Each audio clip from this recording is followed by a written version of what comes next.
حاور معاوية مات على غير الإسلام فتوى علي بن الجعد. نعم شيخ البخاري. بدأت التهرب، بدأت التلاوات، بدأت القعقاع تقول أنا أحاور باحترام، أحاور باحترام، جبانية سلفية. ما عندكم محاورة صاردين منهزمين السلفية اللي صار والله منهزمين. اشرد يا صرخي جاك الصرخي، اشرد جاك يا سلفي. معاوية الباغي، معاوية كافر، معاوية مات كافر يا سلفي.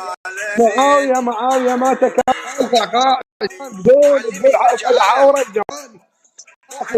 سعدت محاورة.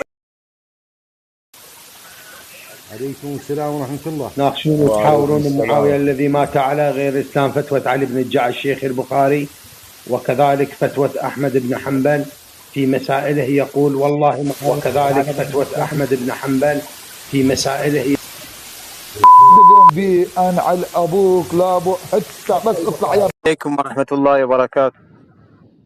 عليك السلام ورحمة الله. شيعي صرخي ولا 12؟